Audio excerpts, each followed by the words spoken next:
Maayong hapon and welcome to the Animation and Visual Graphic Design webinar series of the Negros Occidental Language and Information Technology Center.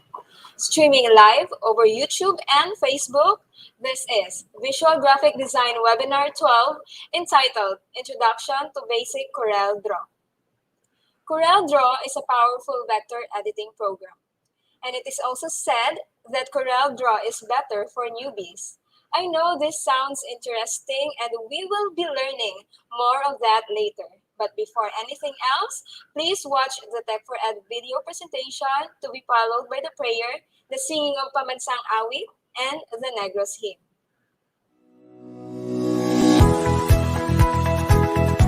Technology is reshaping our lives. It dramatically changed the way we live, the way we learn, the way we work, and the way we communicate. Technology has tremendous potential to connect us with one another. But there are still people who remain unreached, disconnected, and deprived of digital opportunities. Tech for Ed centers serve as hubs that enable skills training and job opportunities. We have more than 4,000 registered users, and about 67% are women, and majority composed of students as our beneficiaries. And why women? Because we are gender responsive, so all our programs are aligned with the gender and development program of our province.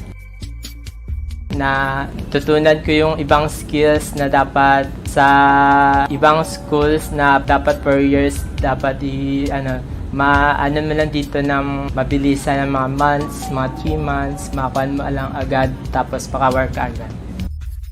This program helped me by finding a job and of course gaining more confidence as well.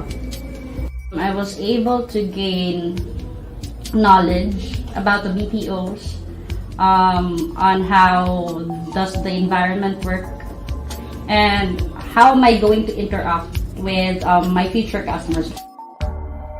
As of now, as I would the call center agent, so I see that difference because as of now I'm earning more than I have earned before as a tricycle driver.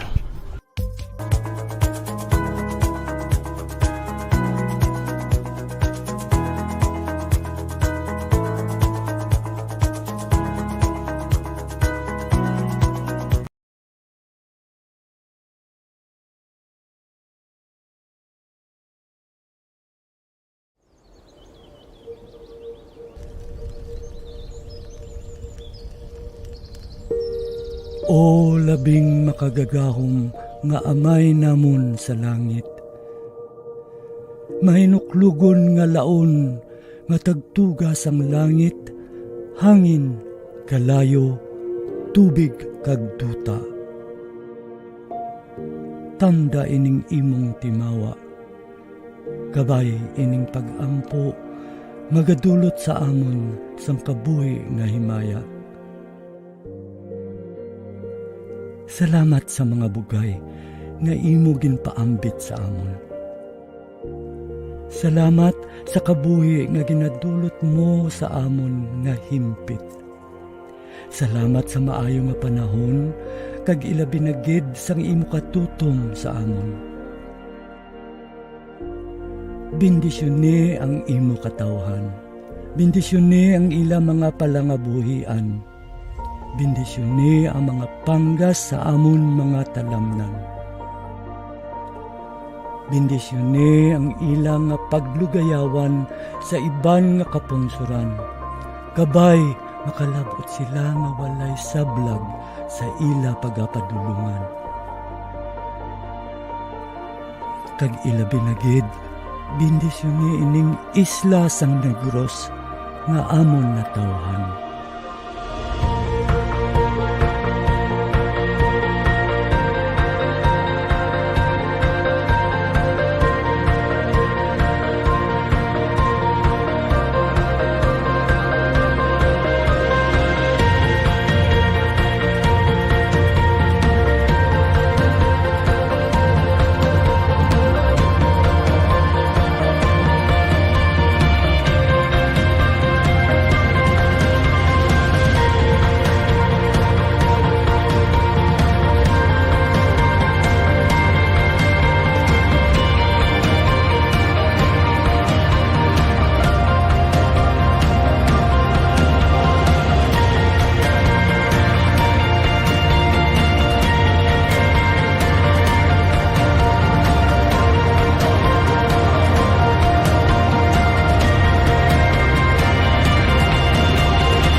Ginahalad namon ang ining pag-ampo para sa imo kadayawan.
Thank you for taking time out of your busy schedule to join us today.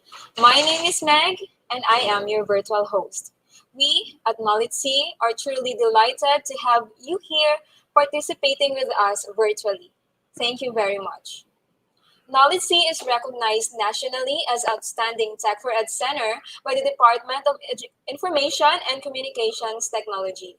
In 2020, PhilSecNet awarded the center the Pandemic Resilience Award because of its support for teachers and students category.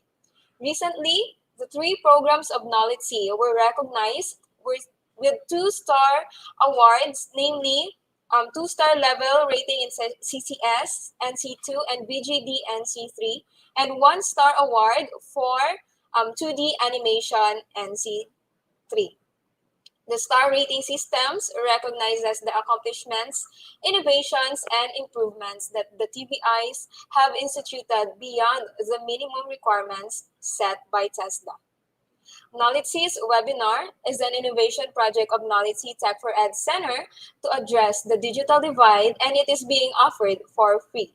NOLITC also offers free online training under the Negros Occidental Training for Work Scholarship Program through the Office of the Governor, Eugenio Jose Bong Lacson, under his 7-point priority agenda, the Avance Negrense. To join, all you need to do is to register once, and you will be given access to the entire webinars.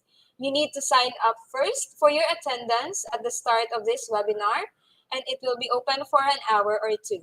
So do your attendance now, scan the code being flashed on your screen right now, or click the link on the description box. To participate in the open forum, you will need to post your questions through an online open forum form.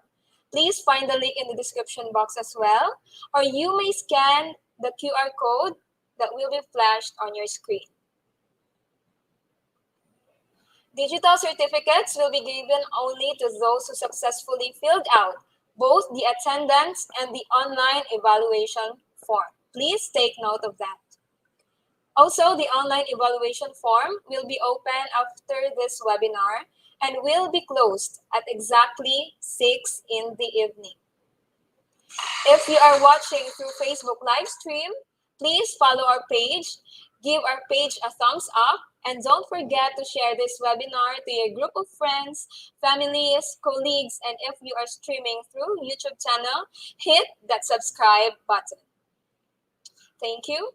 For this afternoon's webinar, let us hear from one of the pillars of NOLITC. She is a dynamic leader, a great motivator, and a missionary.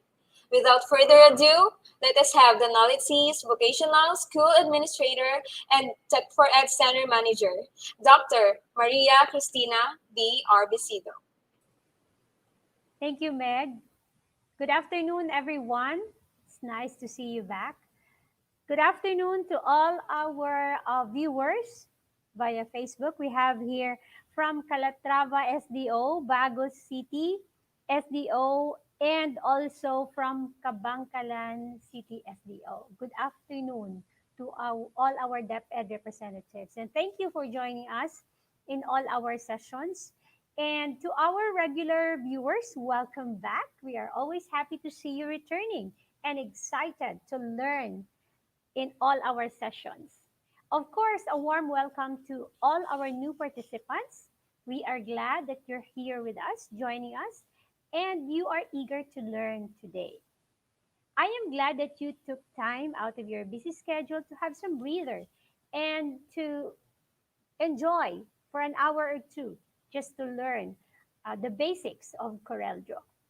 For those who are joining us for the first time, I'd like to emphasize that this program is brought to you by the Office of Governor Eugenio Jose Bong Lacson under his 7-point agenda, Avance Negrense. And of course, this is part of the COVID recovery program of the Province of Negros Occidental, funded under the Gender and Development 2021 projects. Today is an exciting day for us because we'll be learning the introduction to Corel Draw. I learned Corel on my own by experience, and I'm really excited to learn the basics from our expert today. Of course, we have with us our graphic design trainer, Sir Ian Christian Antonio, who has been exposed to the all the forte of graphic design, and we are all excited to hear from him the do's and don'ts, and of course, the techniques in using Corel Draw. For teachers, Corel Draw is really a very useful tool. It will allow you to create a lot of learning materials, and at the same time, it can help you create brochures, flyers, or any advocacy material. You just have to have that patience. You just have to be very keen in using and studying all the tools provided by this program. So you are all excited to learn today. So without much ado, I just want to end this welcome remarks, and I just want to welcome all of you to this webinar. And I am hoping that I will see you next time, and you will continue to be with us and be part of this learning community. Again, welcome. Let's take care of ourselves and each other. NOLITC Inspire, NOLITC Cares, Avance Negrense. Thank you so much, Doc Tien, for that message. NOLITC is standing strong amidst the pandemic and continues to deliver relevant and COVID-free training programs because of the strong support of our provincial government. And to give us a message on behalf of the governor, let us have the provincial GAD Focal Point System in charge, Ms. Marijun P. Castro. Pleasant greetings, everyone. On behalf of the Provincial Gender and Development Focal Point System, headed by our Governor Eugenio Jose Bong Lacson, I would like to extend our congratulations to all the participants of this webinar organized by the Negros Occidental Language, Information and Technology Center, headed by our innovative school administrator, Dr. Maria Cristina Orbicido, and supported by her dedicated staff. With the increasing cases of COVID-19 in the province and other parts of the country and the world, you, learning at the comforts of your home or wherever you are where you have stable internet connection, is by far the safest way of acquiring knowledge and skills which you can use for future employment or your eventual business in the future. As the action officer of the Provincial GAD Focal Point System, I am happy to note that our GAD budget is put to good use and is helping women, youth, and the marginalized sector in maximizing their potentials and in contributing to the economic development of their family. Also, NOLITC is helping to change gender relations and improve the status of women in our society. Congratulations to NOLITC and to all the participants for signing up in this course. I hope that you will complete the module, submit the requirements and evaluation so that you will be able to receive your certificates. Malipayon nga adlaw sa inyo tanan and Abance Negrense. Wow, thank you so much, Ma'am June, for that message. Before we proceed, let me acknowledge first our active partners for this webinar. We have Sir Greg Bancolo. Yes, he is. Sir Greg is very active in all of our webinars, as well as Ma'am Rachel B. Hareño. Good afternoon, Ma'am and Sir. We also have here Ma'am Jar Bravo, and to our very supportive Ma'am Cynthia Dolar Lorente from Bago City, SDO of Bago City. And we also have here Ma'am Rosario de la Raga, watching from SDO Kabangkalan. Hello, ma'am. Good afternoon. We also have here Ma'am Jennifer Legaspi from Division of Calatrava. All right. Good afternoon, ma'am. Mehe Santrin and Stephen John Melotindo, Gail Rodriguez, and Martinez Grijaldo, I think. Lilibet Grijaldo. They are our students from Contact Center Services, Batch 186.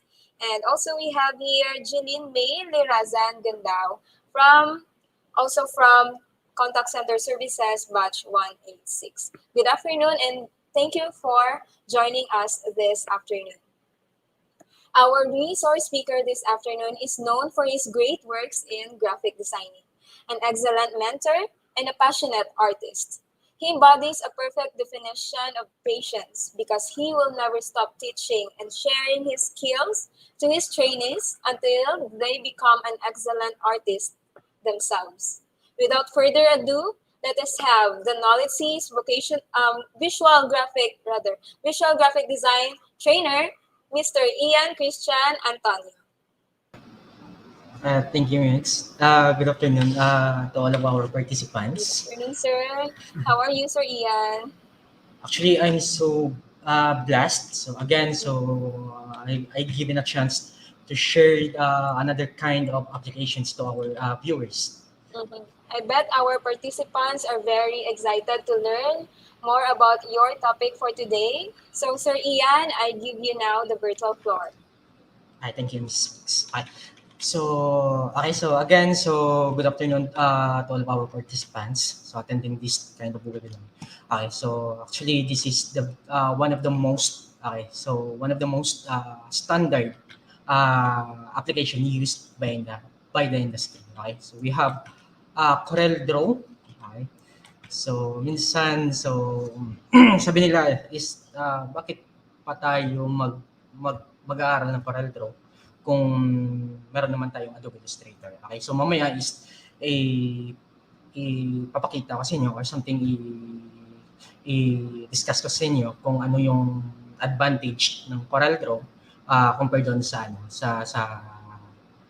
Adobe Illustrator. Okay?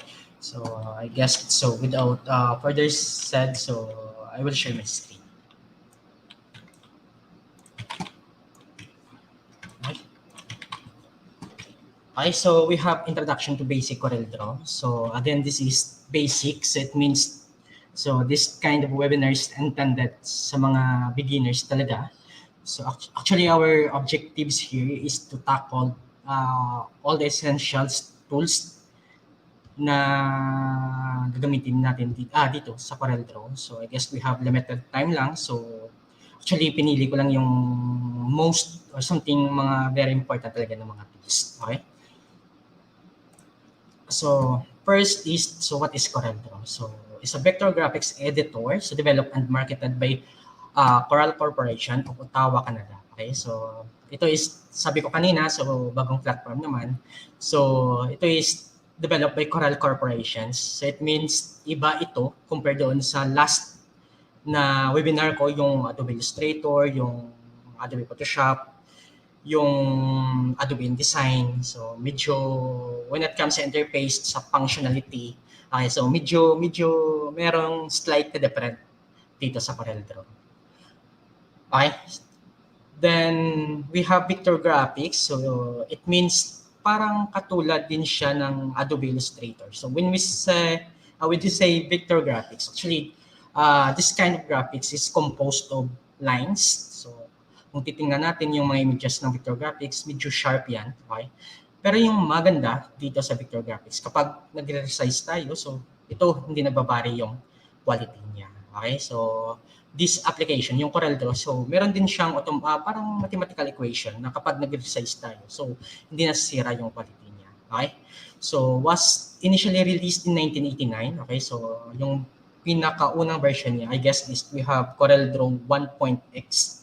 Okay, ito yung pinakaunang version. So it's graphics application that is used to design logos, banners, images, and advertisement. Okay, so actually kung titingnan natin yung Corel Draw, parang combination yan ng Adobe Illustrator, okay, at saka yung Adobe InDesign. Okay? So pwede tayong gumawa ng logos, pwede tayong gumawa ng icons, then pwede din tayong gumawa ng magazines, di kaya yung mga pang-advertisement, yung poster, at saka yung flyers. Okay? Then ito is maganda ito when it comes sa mga something mga wide na design, yung mga malalaking canvas like billboards. So kapag gumagamit kayo ng Corel Draw, actually parang hindi siya masyado naglalag kahit yung canvas niya is medyo malaki na. Okay? Then we have widely used to create and print industry standard graphics mainly employed for high quality printing. Okay? So I guess ito yung isa sa mga importante ng Corel Draw. So when it comes sa Illustrator, actually kapag print mo yung Adobe, yung gawa doon sa Adobe Illustrator. So kapag compare mo dito sa Corel Draw, so I guess masasabi ko na mas maganda talaga yung output ng Corel. So maganda siya kapag yung objectives mo is something pang-print talaga, like decals, stickers, okay? So yeah, like tarpaulin. So maganda yung Corel Draw. Okay? Then next, so we have different versions of Corel Draw. So okay, so sabi ko kanina, so yung pinakaunang version is yung Corel Draw 1.x. So, released noong 1989. Then by 1991, so gumawa ulit ng panibagong version yung Corel Draw. So ito naman yung 2.x. Okay, then in 1992, so meron din silang bagong version. We have 3.0. Then in the first, okay, na gawa nila for Windows na OS, same date noong 1992. So we have version 3.1. Then by 2014, okay, so we have Corel Draw 2017, okay, or tawag natin minsan is we have X7, so released on 2014. Okay, so actually ito ngayon yung ginagamit ko na version, yung CorelDRAW X7. Then yung pinakabago ngayon, okay, so we have CorelDRAW 2021, so released on 2021. Okay? So what are the pros and cons using CorelDRAW? Okay, so yung number one na advantage talaga. So okay, so sabi ni Megs kanina, so it's easier to learn for beginners. So tama 'yon. Okay. So ito yung pinaka let's say pinaka-advantage. Okay? So kung gusto nyong matuto ng graphic design when it comes dun sa paggawa ng calling cards, sa paggawa ng flyers, okay? So kung medyo nahihirapan talaga kayo doon sa Adobe, especially yung Photoshop, then medyo nahihirapan din kayo sa sa design. So I guess try niyo yung CorelDRAW. So dito, so mamaya is makikita nyo, so meron siyang hint every time kapag gumagamit tayo ng tools. Okay? So meron siyang parang instruction paano gamitin yung tools. Then meron din siyang video actually, parang tutorial kung paano din gamitin yung tools. Yan yung maganda kay Corel. Okay? So does not offer best color quality. Okay? So ito is parang print preview ng CorelDRAW. So kapag compare natin doon sa Adobe Illustrator, so when it comes sa print preview lang, okay? So maganda yung Adobe Illustrator. But when it comes kapag i-print na, okay? So yung quality, yung output, mas maganda si Corel, okay? Then we have both Windows and Mac compatible, okay? So nung last na mga versions, yung hindi pa masyadong yung mga pinaka-latest. Actually yung CorelDRAW is intended lang talaga para kay Windows. But now, so mga bagong versions, so meron na sila pang Mac na operating system. Okay? Then we have does not work with other Adobe applications. Ito lang yung parang isa sa mga disadvantage ng CorelDRAW. Especially kapag gumagamit tayo ng Photoshop, then gusto natin is parang gamitan din ng something effects ng vector applications. So hindi lang compatible yung dalawa, yung Corel at saka yung Photoshop. Kasi yung Photoshop gawa ni Adobe, then si CorelDRAW so gawa ni Corel Corporation naman, okay?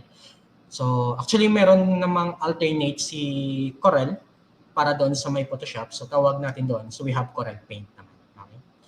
Then widely used to create and print industry standard graphics mainly employed for high quality printing. Okay? So yan yung sinabi ko kanina. Then isa sa mga pinakamaganda dito, so aside doon sa high quality, kapag gusto nating mag-layout ng mga malalaking canvas, especially na yung billboard. Okay?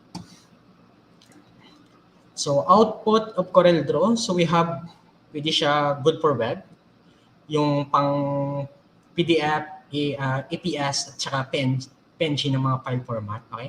Then for print, ito mostly, ito yung niya talaga, yung parang purpose niya talaga. So we have desktop plotter, okay? Then we have white formats, okay? So kung meron kayong malalaking printer, so mas maganda yung quality ni Corel, okay? Then ito maganda din ito for direct to garment. Kung meron kayong equipment for t-shirt design na direct to garment, so si Corel, so compatible yan for direct to garment. Then pwede din siya for embroidery, engraving. Okay, then pwede din siya for digital signages at saka yung mga iba pa. Especially yung, okay, so we have logos, mug na design, so like sublimation, then billboards. So yan, so maganda si Corel. Okay. So for the system requirements, okay, so ito for Windows. Okay, so we have yung operating system. So we have Windows 10, then pwede din siya actually for Windows 8.1 or Windows 7, either 32-bit or 64-bit. So may mga option naman yan kapag nag-install tayo. So depends sa ating operating system. All with latest updates and service packs. Okay? Then Intel Core, so medyo yung niya is dapat nandito na tayo sa i. Okay? So we have i3, i5, i7, or yung pinaka-latest ngayon, so we have i9. Then pwede din siya doon para dito sa EMD. So we have EMD at 160. Okay, for the memory, so hindi naman ganun kataas yung nire-required niya, no, ni Corel Draw. So we have minimum na 2 gig, so kaya niyan. Okay? Pero kung gusto niyo talaga na mabilis yung application niyo, so yung recommended talaga, so we have 16 gig. Okay? Then yung for the hard disk, okay, so we have 2.5 gig na available na hard disk space doon sa computer natin. Then para mas mabilis, okay, so we have, so I highly recommended din, so na dapat meron din kayong SSD. Okay? Then we have optional naman lang, actually optional naman lang ito. So we have multi-touch screen, but for mouse, ito something literally need yung mouse. Okay? Then for the monitor, so yung resolution niya, so yung minimum niya, so we have 1280 by 720 na resolution. Then for the browser, so actually hindi naman ito nagbabari talaga. So we have Microsoft Internet Explorer 11. O di kaya naman kahit meron kayong Chrome, kayong Mozilla, so okay naman yan. So ito medyo importante lang talaga yung driver, especially yung Microsoft.NET framework. But when it comes kapag nag-install tayo ng Corel Draw, so automatically, so si Corel is nag-download na yan ng Microsoft.NET framework na 4.7. Okay, then we need also the internet for the subscriptions. Okay, so especially kapag nag-install tayo, so nire-require talaga ni Corel niyan. Okay? So hindi tayo makapag-umpisa gamitin yung application kung hindi tayo makapag-subscribe sa kanila. Okay? Then, ito yung CD drive. Actually, optional naman ito, especially kung meron kayong soft copy na of the installer of Corel Draw. Okay? So, yan yung system requirements for Windows.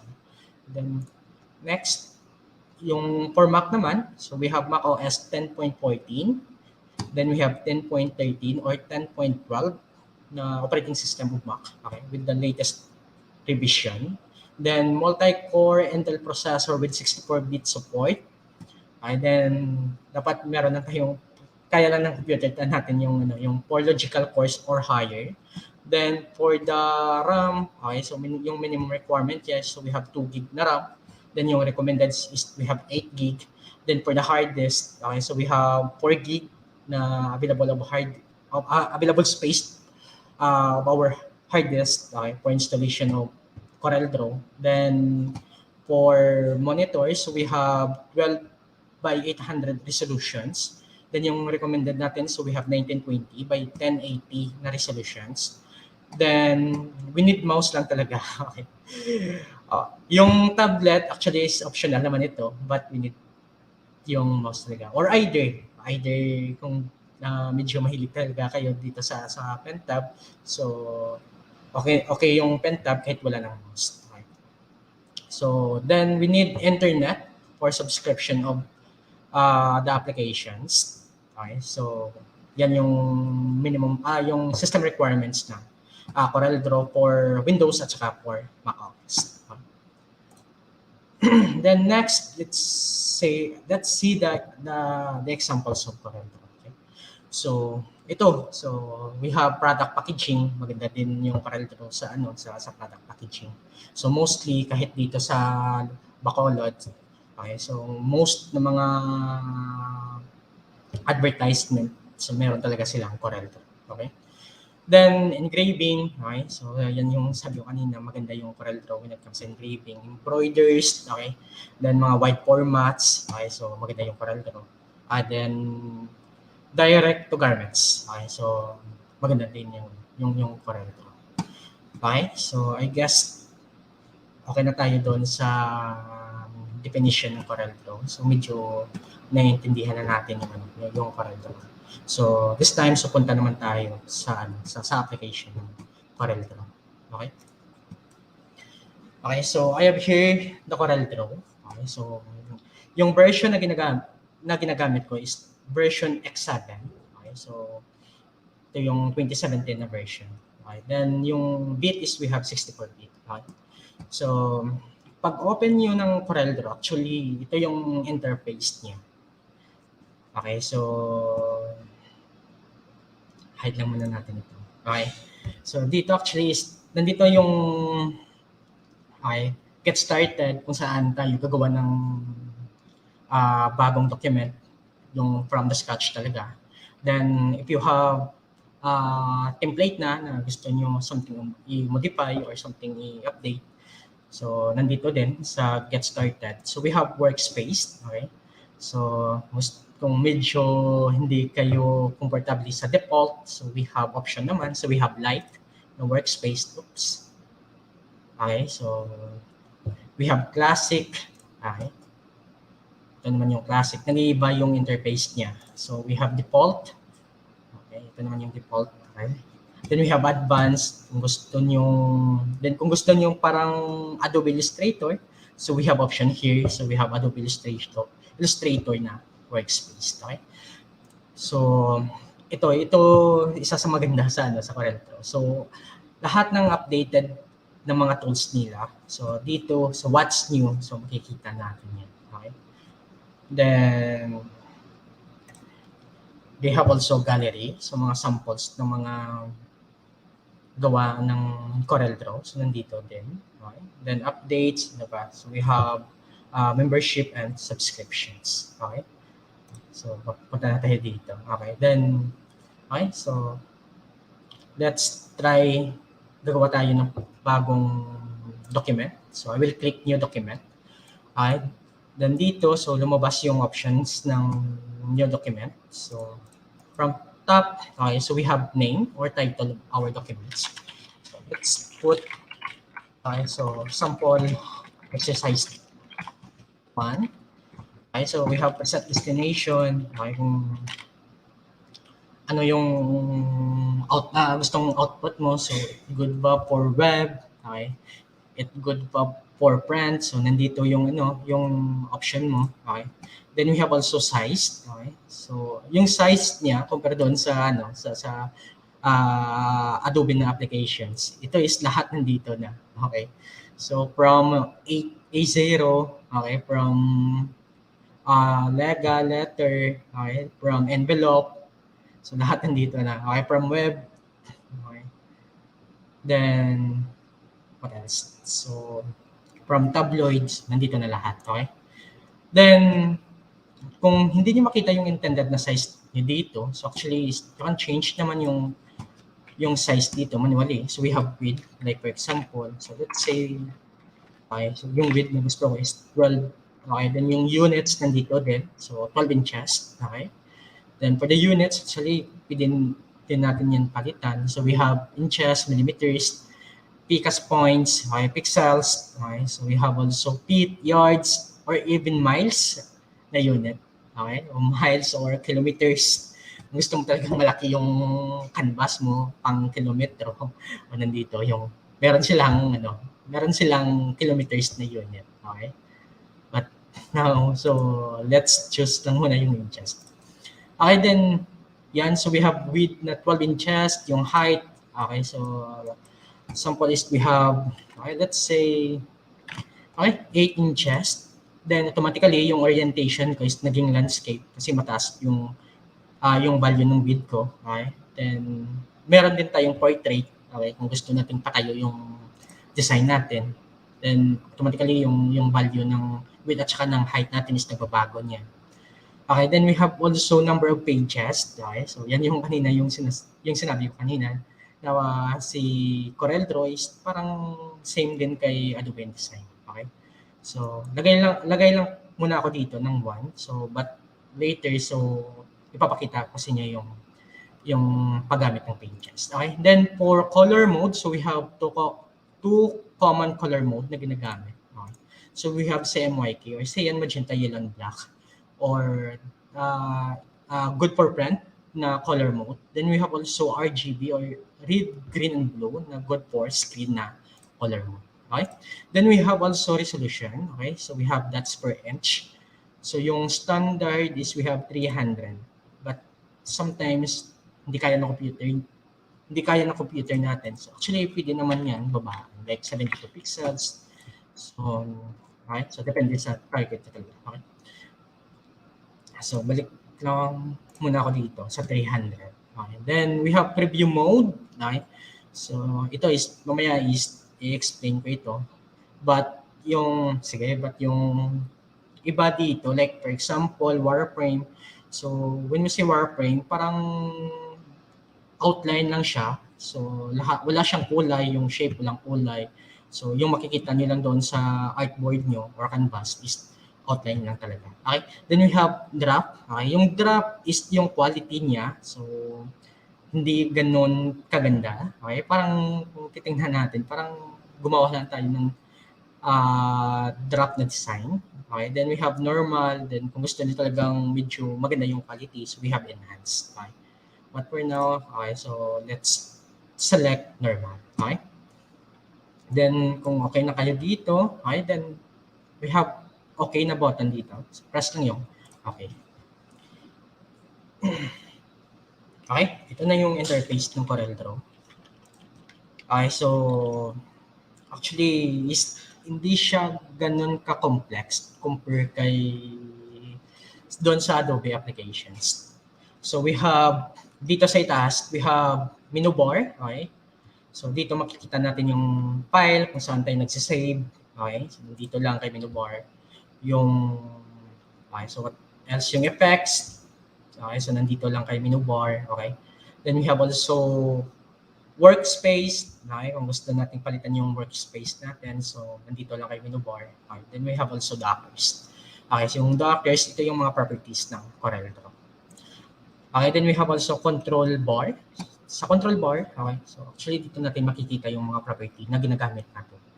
When it comes kung anong tools yung ginagamit natin. Okay, so dito nagre-reflect yung properties ng tools natin. Okay, then sa left side, okay, so we have toolbar.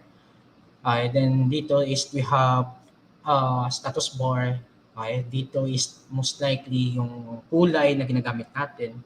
So dito natin makikita. Okay, then yung isa pa is yung page na tab is dito din natin makikita sa status bar sa ilalim. Okay, then sa my right side, ito naman yung dockers. Okay, so sa dockers, so yung most or something major ng mga properties ng Corel is dito natin makikita kay dockers. Okay, then yung colors, so kay dockers din natin makikita. Okay, so let's try to explore the interface. So actually yung interface, pwede ko yan galawin. Like for example, is parang hindi kayo comfortable yung kulay, then yung hints, parang hindi kayo comfortable. Okay? Then dito yung tools, okay, pwede din natin galawin yan. So yung gagawin ko lang is nakalock yan ngayon. So just right click lang. Then uncheck ko lang yung lock toolbars. Okay, kapag lumabas na yung parang dots, okay, so it means pwede na natin galawin yung toolbox, okay? So, at saka ito, okay? So, pwede yan, okay? So, when it comes sa pagbalik, okay, so actually, yung pinakamabilis na paraan is kung talagang nahihirapan na kayong bumalik doon sa default settings, yung ginagawa ko, yung pinakamabilis, yung no-close ko muna yung yung Corel Draw. Then, yung ginagawa ko is hold ko muna yung F8. Then, open ko ulit yung Corel Draw. Then, parang meron default settings na lalabas niyan. Okay? Then, select nyo lang yung yes na button. Then, automatically, babalik yan sa default settings. Okay? But, for now is, okay, so kaya ko naman ibalik niyan. So, ganyan. Okay. Oops, sorry. Okay. Okay, ganyan. Then yung toolbox, okay, balik ko lang yan. Oops, dyan.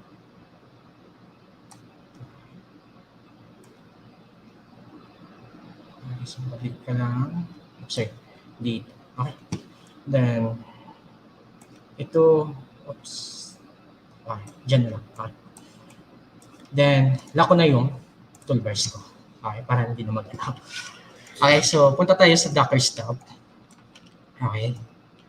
By the way, sa center, so tawag natin dito is ito yung canvas or artboard. Okay, so when it comes sa pag-designing, so lahat ng elements natin, so dito natin nilalagay sa kay canvas. Okay. So, okay, again, so balik tayo kay Dockers tab. Okay, so most likely, yung nangyayari, sa saan nangyayari minsan, is parang nakapost natin yung properties dito kay Dockers tab. Then, minsan is parang hindi na tayo marunong kung paano ibalik yung property. Okay, so yung gagawin lang kapag ganyan yung situations or yung scenario, punta lang kayo dito kay window. Then, select nyo lang yung Dockers. Okay, then we have, nandito lahat ng mga property. Like for example, yung color. Okay, so ibalik ko lang. Okay, nandito na yung color. Okay, then window, Dockers. Okay, so we have, okay. Okay, so object manager. So nandito siya. Okay, minimize niyan. Okay. So, yung object manager, actually ito yung parang layer ni Corel Draw. Okay. Then Dockers, okay, then we have align and distribute na property. Okay. So, dyan, kay Dockers, dyan nyo lang makikita lahat ng property ng Corel Draw. Okay. So, next, okay, so punta tayo kay functionality ni Corel Draw. Okay, so especially yung zoom, okay. So, paano mag-zoom dito kay Corel Draw? Okay, so last time kay Adobe, I guess I'm holding Alt, then scroll up to zoom in, then holding Alt key, okay, then scroll down to zoom out. Kay Corel Draw naman, so walang ng Alt, okay, so scroll up na lang or zoom in, okay, then we have scroll down to zoom out, okay. Then we have also pan tool. Yung pan tool niya, oops. Okay, so yung shortcut key niya is H, okay? Yung like for example, parang sobrang sa zoom in, okay? Then gusto mong pumunta dito sa ilalim na area. So gamit lang kayo ng pan tool. Yung shortcut key niya again is H. Then you can move na yung canvas, okay? Then we have also navigation. So yung shortcut key niya is N, okay? Yan. So, ito is medyo mas mabilis compare kay Pantone. Okay. So, yan. Okay. So, yan yung mga major na mga parang functions how to use the interface of Corel Draw. Okay. Then, next, explore natin yung ibang properties of interface ng Corel Draw. Okay. Yung gagawin lang, so either double-click lang dito sa shadow ng canvas ng Corel Draw. Yan, kikita natin yung property ng interface natin. Okay? Like for example, yung canvas, so nag-change yung mind mo. So from portrait, gusto mong pumunta into landscape. Okay? Di kaya pag gusto mong palitan yung units from inches, okay, so punta ka doon sa feet. Okay, nandito lang sa options niya. So yung gagawin is yan. So double-click lang yung shadows. Okay? Then we have also, what else? Background. Okay? So, like for example, lagyan natin yung background, yung canvas natin. So, let's try green. Yan. Okay? So, pwede yan. So, again, just double-click lang dito sa shadow. Di kaya, you can press naman Ctrl-G. Okay? So, palabas yung options dun sa interface. Okay. Then, what else? So, okay, so we have also shortcut key dito. Okay, yan. So like for example, so punta ako yung pen tool. Okay, so we have option dito. Okay, so select lang yung toolbars. Then we have, okay, we have yan, we have, oops, calligraph. Saan si pen? Okay, so let's check kung nandito si pen tool. Okay, so punta na lang tayo kay calligraph. Okay, so like for example, mag-assign ako ng panibagong shortcut key dito. Okay, so like for example, so shift at saka P. Oops, meron na palang shortcut key. Okay, so makikita naman natin kung medyo conflict yung shortcut key dito. So, what Alt P. Okay, so we have Alt P. So, we have, yan, meron din siya. So, okay, how about P? Okay. So, meron din yung P. Okay. So, I guess, combine natin yung Alt, Shift, at saka yung P. Okay, so wala pa siya. So, we can assign new shortcut key dito. Okay, para kay Alpha. Then press nyo lang yung okay. Okay? So again, Control J. So we have properties dito. Okay? So balik ko lang ito normal. So ayaw ko ng green na background. So punta lang ako dito. Ay document, background. Okay. Then change ko lang into white yung background. Okay? Hindi kaya no background. Okay. So yan yung interface ni Corel Draw. Okay. So ito tayo na notepad. At least okay, interface. Then next is punta tayo kay page and layers. Okay. Yung number 2 natin, na tools, okay? For page, okay, so we have page, nandito yung page. Okay, so we can create another page. Okay. So kung titingnan natin, so meron na siyang page 2. Like for example, so meron akong gawa dito. Okay, so try lang natin muna fill. Okay, so ito yung page 1. Or gamit lang tayo ng text para hindi tayo mahirap. Okay, so we have page 1. Okay. Ito yung page 2 naman. Kung titingnan natin, wala yung pangalan ni page 1. So it means hindi tayo gumawa dito ng panibagong design. Let's say sabihin natin, we have page. Okay? Then we can rename the page. Okay? Yan, right click lang. Then we have rename page. Okay, for example, ito yung header mo. Okay? Then let's say title. Then next is, let's say ito naman yung table of contents mo. So, like for example, gumawa ka ng books.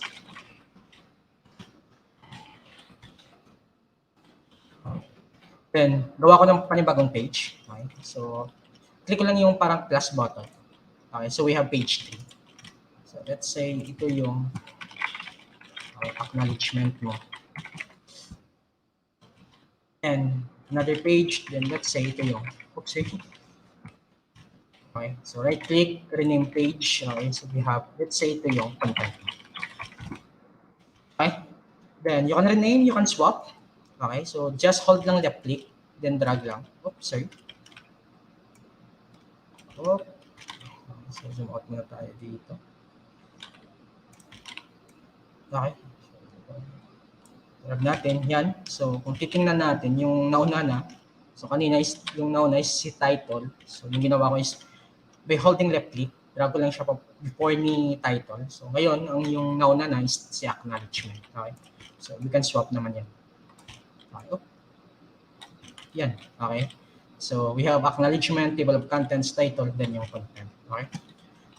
Then kung gusto mo parang yung canvas mo, parang books talaga, okay, yung gagawin lang is by pressing Control J, okay, yung options kanina, then punta lang tayo kay layout, okay, so let's say facing pages, check ko lang yung facing pages, then start on right side, okay, then yung page size, okay, so gawin ko lang portrait, or at least makikita talaga natin, then press ko lang yung okay, yan.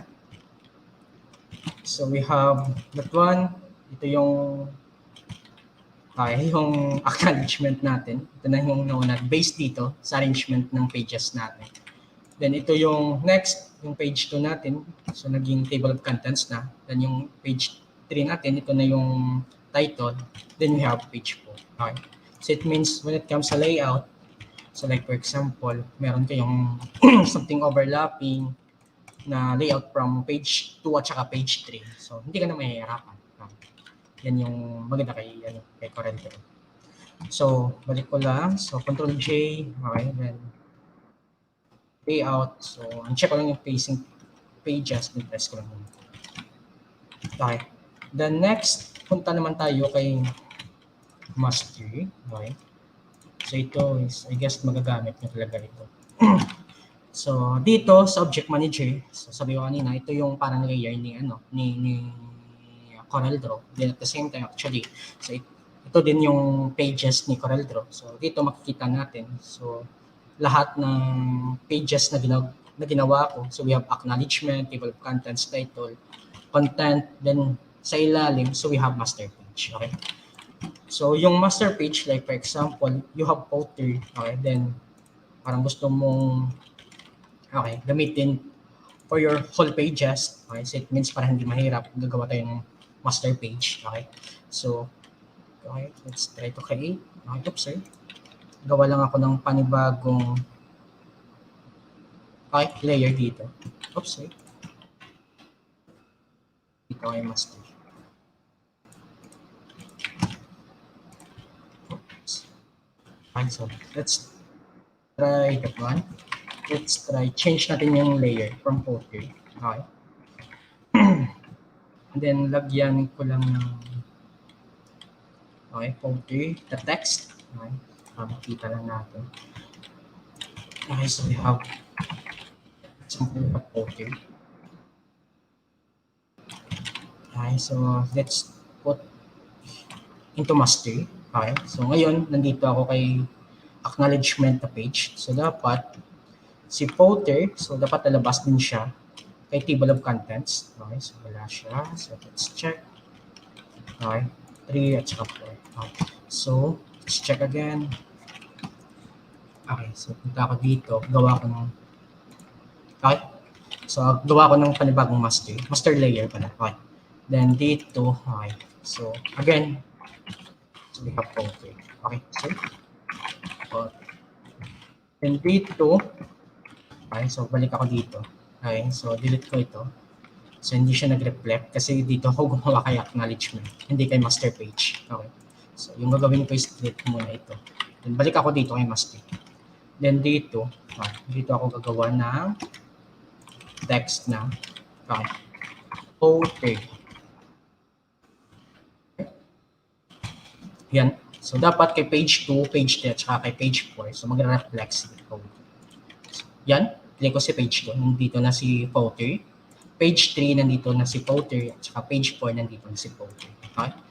Then kung gusto nyong gumawa ng, like for example dito, so for this page lang, okay? So it means, so dapat yung elements nyo, so nandito din sa kay acknowledgement page. Okay? Like for example, gawa ko dito ng shape. Yan. Okay, let's say palitan natin. Okay? Ito. So ito kay intended lang para kay acknowledgements. So dapat wala siya dito kay page 2, page 3, tsaka kay page 4. Page 2 wala, page 3 wala, page 4 wala. Okay? It's good. Okay, then dito sa page 2, like for example, meron tayong elements naman. Okay, so let's check yung kulay. Okay, so we want something red. Okay, so we have page 1. Ito yung elements niya. So we have black. Then dito kay page 2, so we have red naman. Okay, so ito yung maganda kay Corel. Parang gumamit ka lang ng 2-in-1, Adobe Illustrator, tsaka yung InDesign. Kasi meron siyang pages. Okay? Then dito sa kay Object Manager, actually you can lock naman yung yung elements. Okay? So yung gagawin lang is right click then lock object. Okay? So okay, kapag naka-lock, so hindi mo na yan mas-select. Okay? Then unlock ko lang. Okay? Then you can hide or unhide the check. Okay? So dito lang kay Object Manager na property. Okay? So I guess we're good na kay pages at saka kay layers. Okay, so delete ko lang yung pages ko. Okay, so right click lang to delete.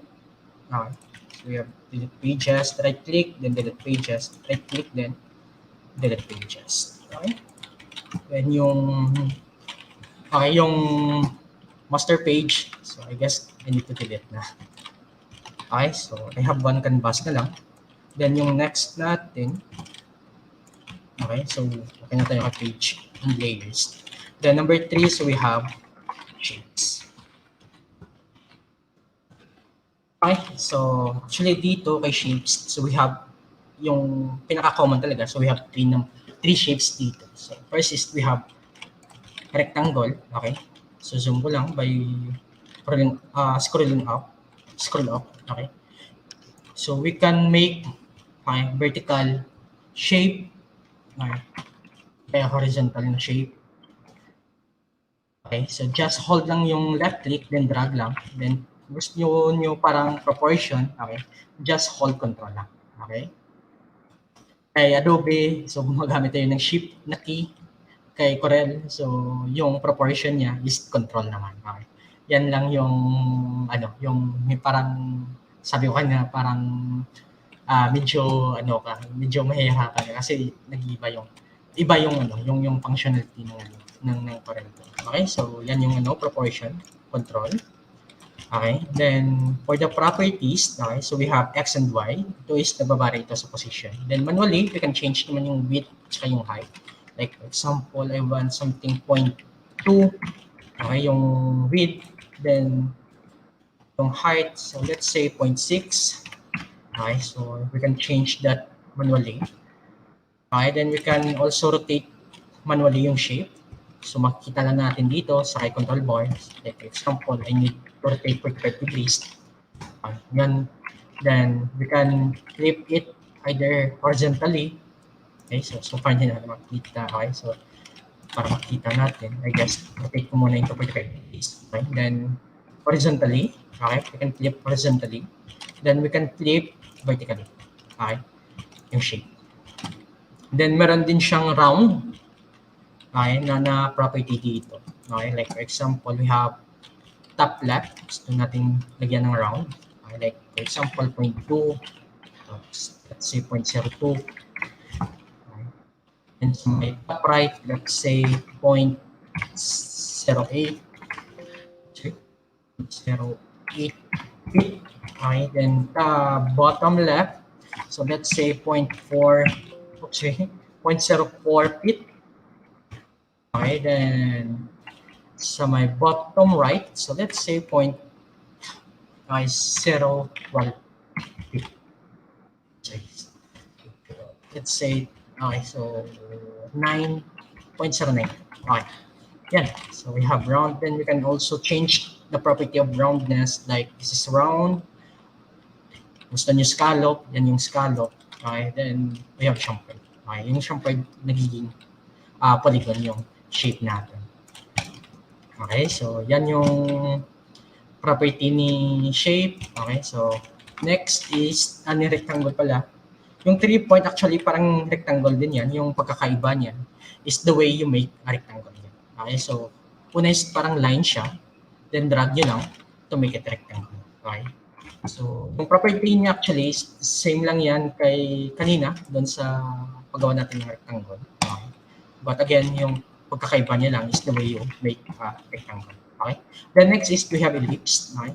So either vertical, horizontal ellipse, then hold control to make it proportion.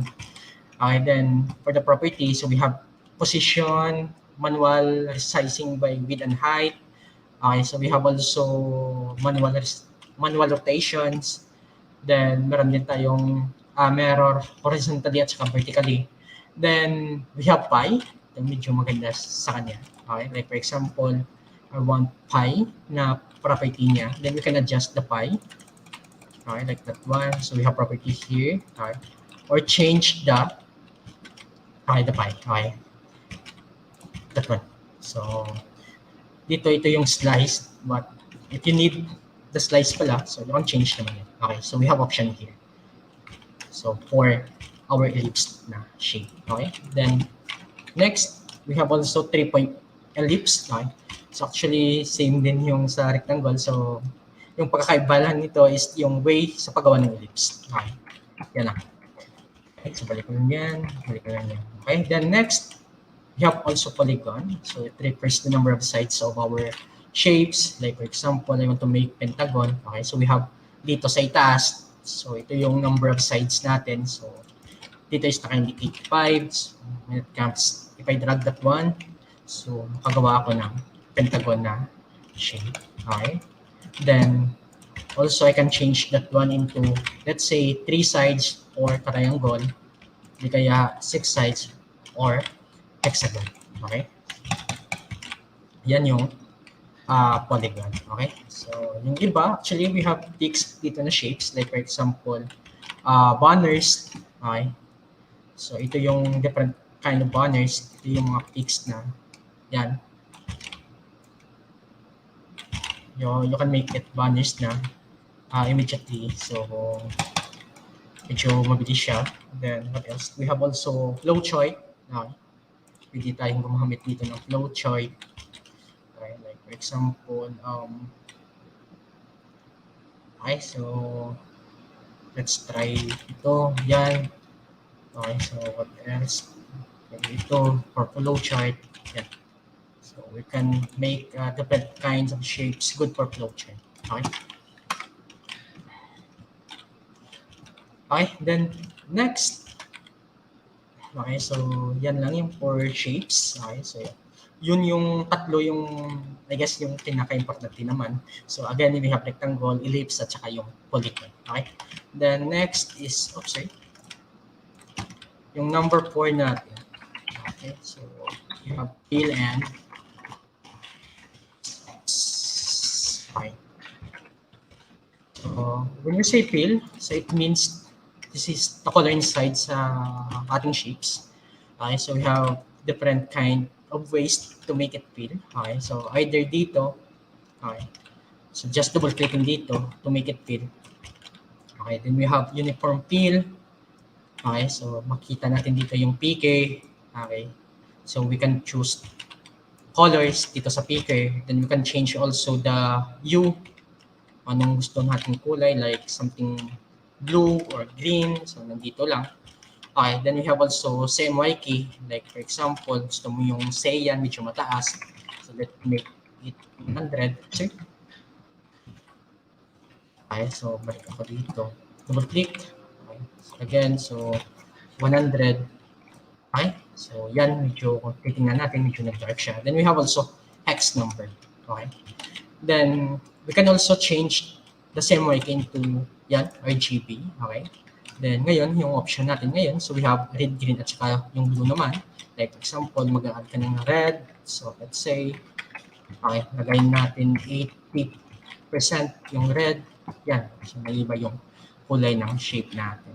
Okay, yan yung fill. So every time you choose the color dito sa status bar ko, so yan, makikita natin yung kung anong kulay yung ginagamit natin. Okay, then you can also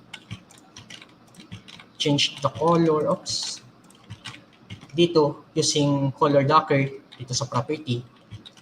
Okay, so ito yung isang way natin sa pag-fill ng shape. So, yan, so we have CMY key, di kaya we have RGB. Okay, then next, yung stroke naman, okay, ito naman yung parang outline natin sa shape. Okay, if I zoom in, okay, so we have outline dito. So yung nakita natin is we have black na outline. Okay, so gusto niyong palitan yung kulay ng stroke. Okay, so actually makita natin dito. Okay, dito lang magkatabi kay fill. Okay, so ito siya, parang pencil yung icon niya. So just double click lang. Okay, so we have color. Okay, then I will choose more. Oops, sorry. Okay, so yan. Para lumabas yung PK. Okay. Then yan, so we can choose the color.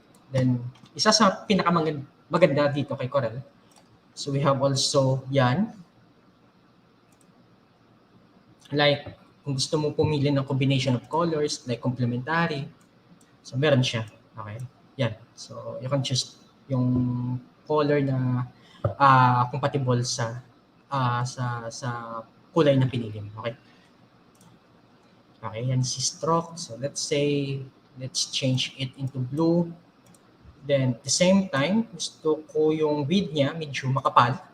So, okay, yung units, I guess, change ko lang into inches. Then, let's say, okay, yung, okay, 0.25 yung width. Then, plus ko lang yung width. Okay, yan. So, titingnan natin. Ito yung fill, at saka ito yung, okay, ito yung strokes. Okay. Then, to make it none, gusto niyo talagang walang kulay at saka walang stroke. Okay. So we have option here. Oops. Okay, so ito yung none. Then kay stroke, to make it none yung stroke niyo, so make it yan. Dito kay width, so make it none. Okay? So, nandyan yung shape, but totally, so, di na natin makikita yung stroke at saka yung kulay niya. Okay? So, we have number 4. Okay, then next is, sorry, we have number 5. For number 5, okay, so we have selection tools. Okay, so selection tools ginagamit natin kapag something gusto nating mag-select ng object, di kaya mag-move ng object, mag-resize ng object, dyan papasok si selection tools. Okay, we have 2 selection tools. We have pick tool, then yung isa, we have shape tool. Okay, so unahin natin si pick tool. Okay, like for example, I have shape. Okay, so change ko lang yung fill. Okay, so yan. So using, okay, pick tool, I can select the object. Okay, then same time, I can move the object. Okay, then I can resize the object. Yan. Gusto ko reduce yung height niya. Kaya gusto ko reduce yung width niya. Okay, so using pick tool. Then if you want to rotate manually yung shape using pick tool, yung gagawin lang, you have to click again. Okay, yan. So it means double click. Okay, ito yung single click, resizing. Another click, ito yung, okay, rotation. Okay, so medyo nakatago lang yung rotation niya.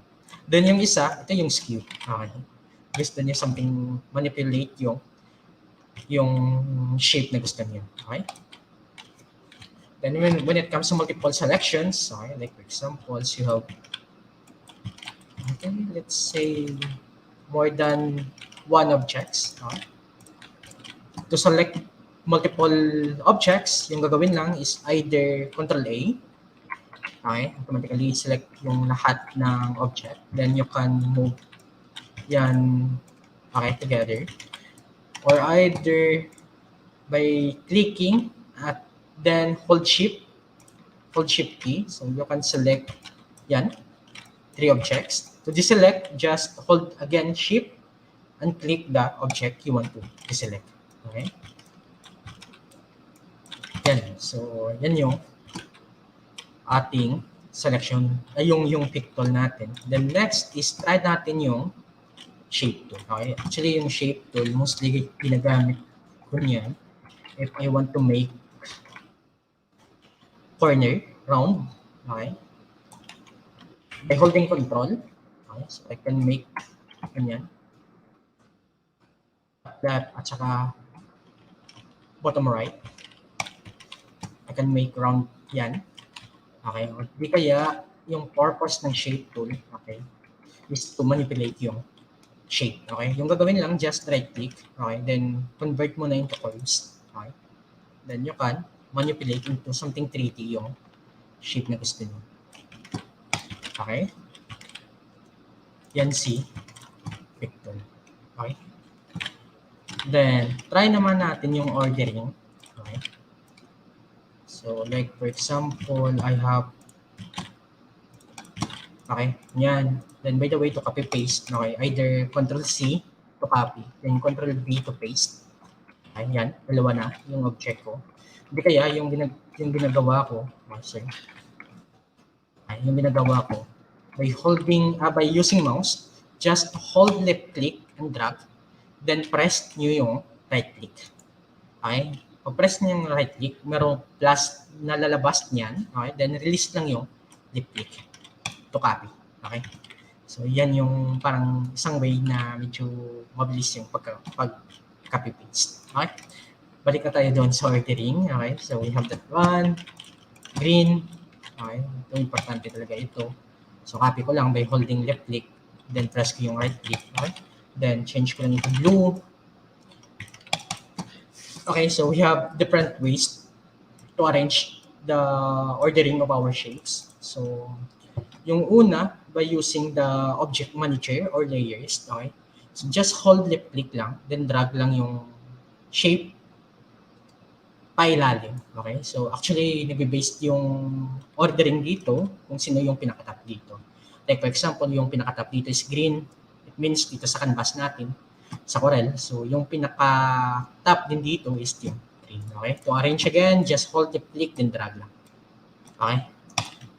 Pero yung ginagawa ko, okay, so by holding control, then page down, okay, I can arrange to bottom yung shape ko.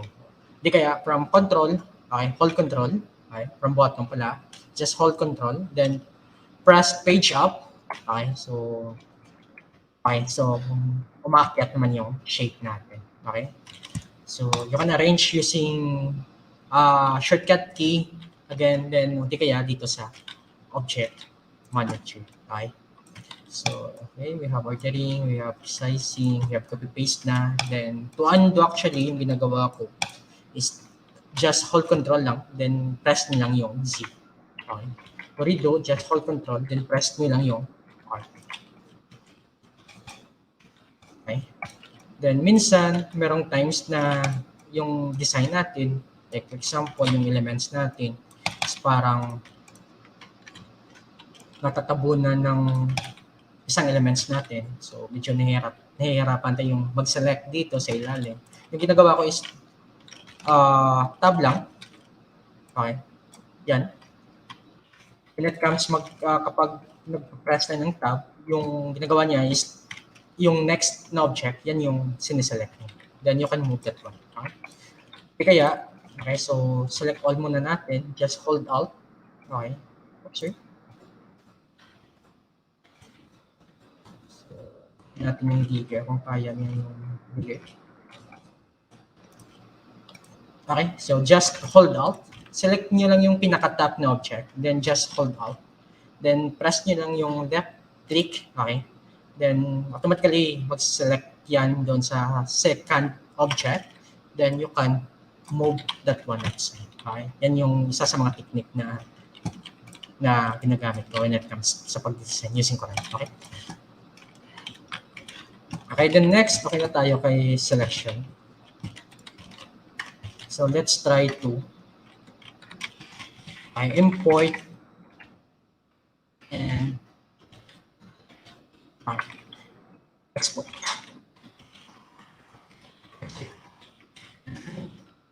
Export.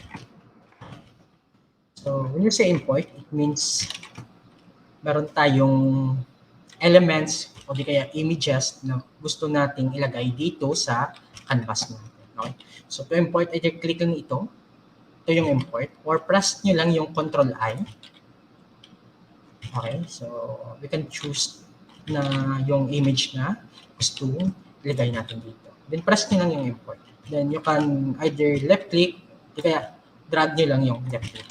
Okay, like that. Okay, again, Control-I. Then that one, you can choose multiple import.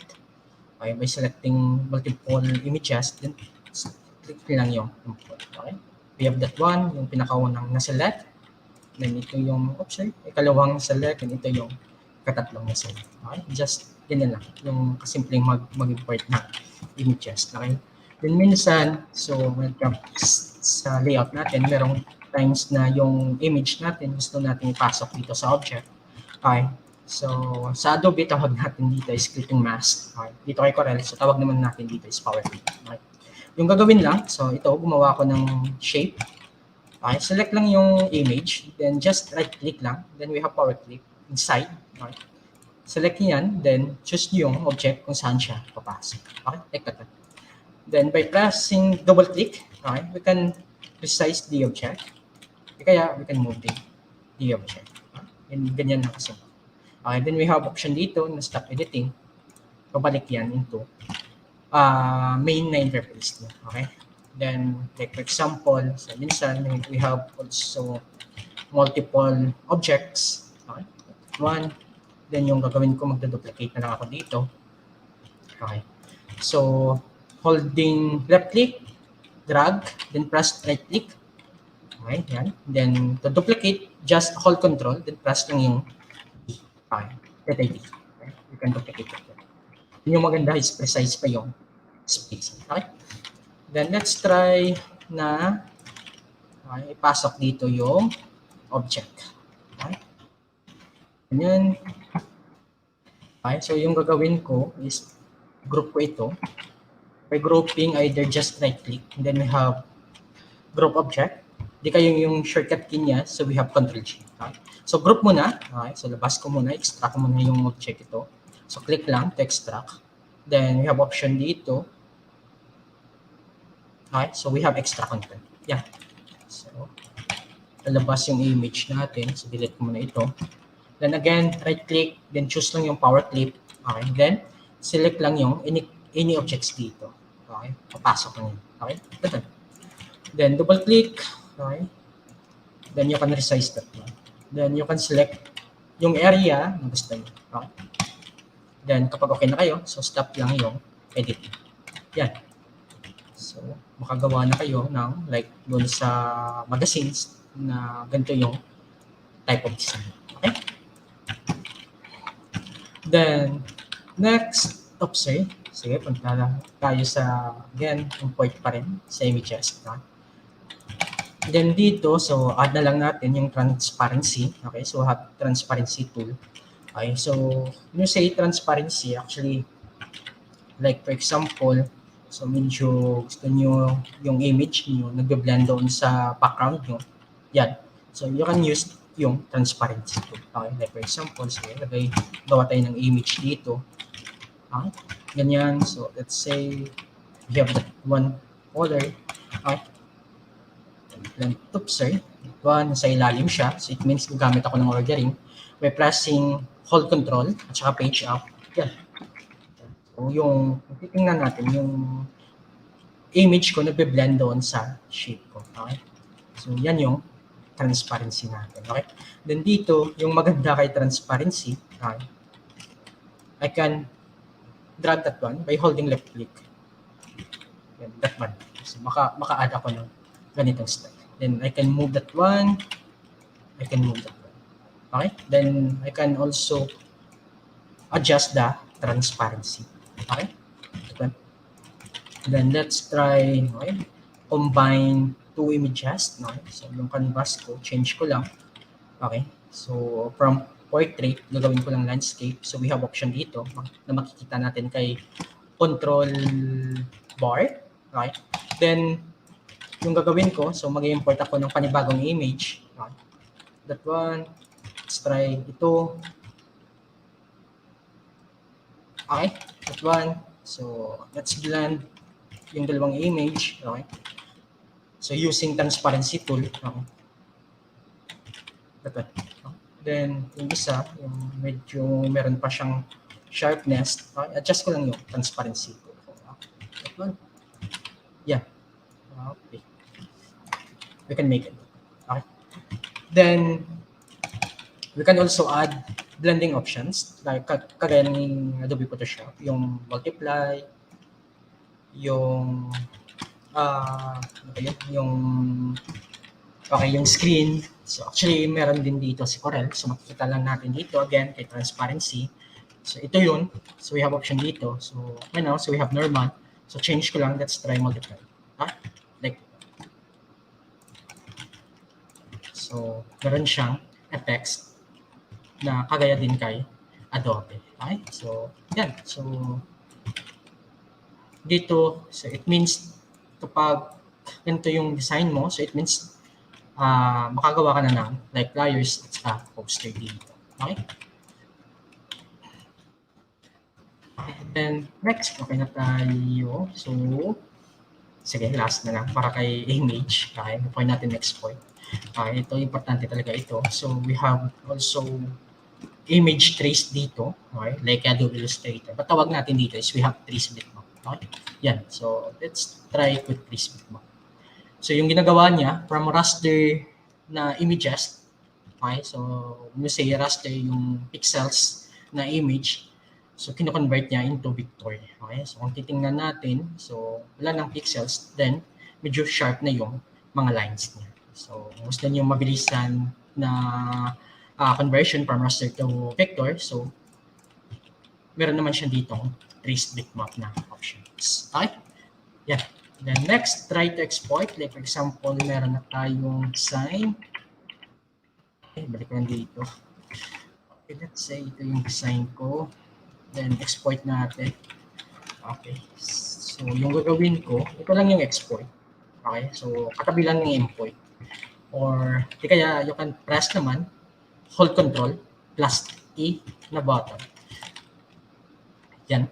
Okay. So we have that one. We have different file formats. Okay. So like for example, gusto niyo ng okay. So meron din dito PSD. Okay. And meron din dito tip. Kung gusto niyo maganda yung quality talaga. Then we have also JPEG. Okay. One. So try natin dito sa desktop. Export. Okay. So we have quality. So try natin yung pinaka-highest. Okay. Then press ko lang yun. Then let's check. Okay. So delete ko na yung mga elements. Okay. Let's check ko. Nandito siya talaga sa desktop. Okay. Ito siya. So we have that one. Okay. So ganyan lang mag-import at saka mag-export kay Corel. Okay. Then next is okay. Oops. So ito yung important dito, especially kung mahilig kayong gumawa ng logos. So, you have playing or combining sheets. Okay. Medyo mabilisan na lang. Okay. So let's import samples. Okay. Oops. Saan yung pala bakit ito? Okay, so let's try this one, yung Adidas. Okay. Oops, sorry. Ayaw ko na next week. Okay, so try natin na gumawa kagaya ng Adidas. Okay. So, yung gagamitin ko is multiple shapes. Then we'll use tools to combine at saka trim yung shapes. Okay.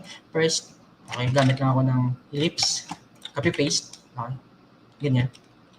So, meron din siyang actually parang smart guides. Pero tawag nila dito kay Corel. So, we have alignment guides at saka yung dynamic guides. So, check lang yan. Then, automatically, so, hindi na kayo mahihirapan humanap ng center or ng alignment ng elements niya. Okay? Pero kung medyo nahihirapan talaga kayo, so you can use naman construction guide. Just hold left click lang dito. Kagawa kayo ng construction guide dito. Yan, parang line siya for your alignment. Okay? That one. Then, yung gagawin ko is, yan, select ko yung two objects. Okay? Then, dito, automatically, lumabas yung shaping. Okay? So, pwede akong gumamit ng weld. Yung weld, dito yung combination ng two objects natin. Yan. Ang trim. Okay? Ito yung trim. Then, we have also intersect. Ito yung mid ko. Okay? Yan siya. Okay. And test. Explore muna natin. Okay, so simplify. Okay, so parang trim din. Okay, so what else? Okay, so we have front minus back at saka yung back minus front. Okay, so parang trim pero nawala yung isang object. Okay? So let's try yung intersect. Okay, ito yung mid ko. That one. So, and then paste na ako dito. Okay.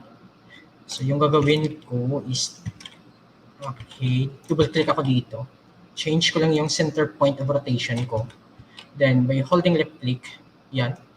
Okay, then, press ko lang yung right click to cut. Okay. Then, I can move that one, align sa. Then, yung gagawin ko is copy paste again. By holding left click, then drag, papunta dyan. Okay. Then, meron ko na lang horizontally. Okay. Then for the alignment, on use yan.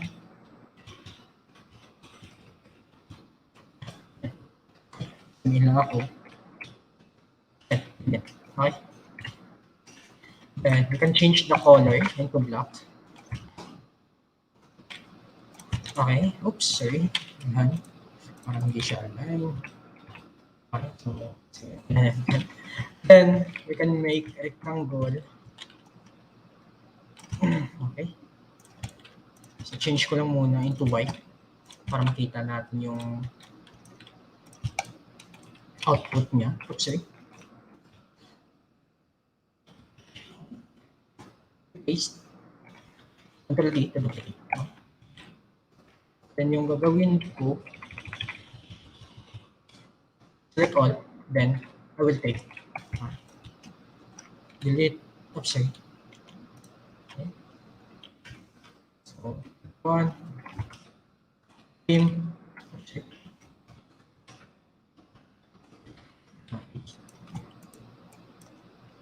Team siya, but only one object. So, gusto ko yung mabilis na paraan. Okay. So, yung gagawin ko, I guess, gamit na lang ako ng ito, isang tool na lang, yung Smart Fill tool. Okay, yung palitan ko lang yung kulay, ito yellow, para makita ko lang. Okay. Ganyan. Okay. So, yung need ko lang is yung mga area. Oops, isa pa. Okay, so ito. Okay. Then, select by holding shift, select. Okay, o di kaya delete na lang natin ito. Para mas mabilis. Okay, then select. Select.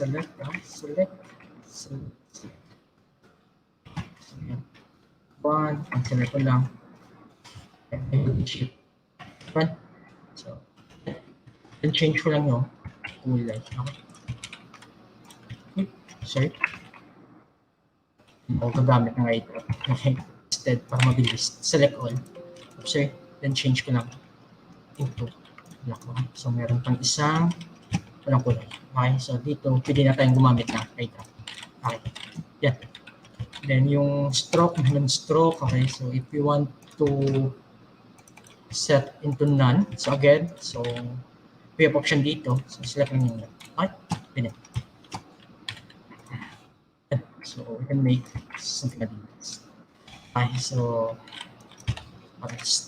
okay, then next is okay na tayo. So try naman natin yung custom shape.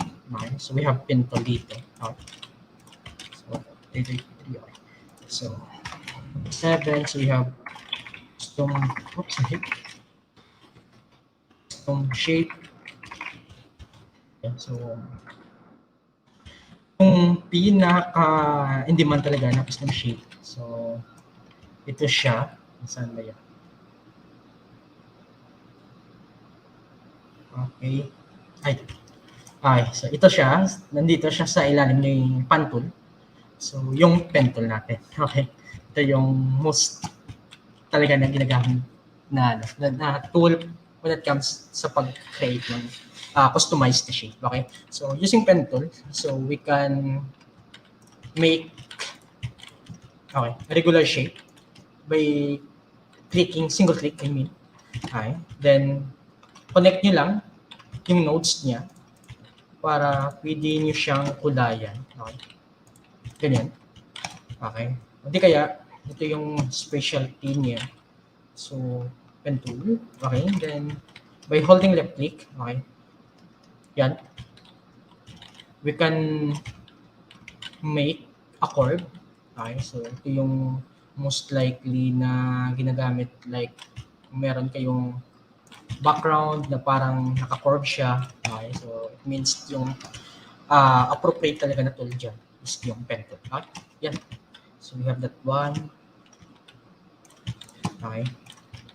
So most likely yung ginagawa ko, kung talagang medyo nahihirapan din sa pag-curve ng ng using pen tool, gumagawa muna ako ng shape.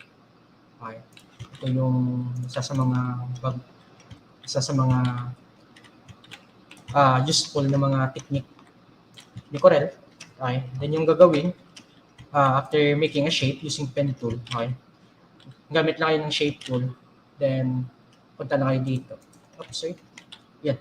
Meron siyang curve, okay? Kapag lumabas na yung cursor na parang curve siya, right-click kayo dyan. So we have different option. You can add nodes, delete nodes, but ito yung need natin, yung to curve, okay? Magawa tayo ng offset ng curve, okay? Offset, okay? Yan, we can adjust ako. So, okay, to curve, ganyan. Okay? So, that's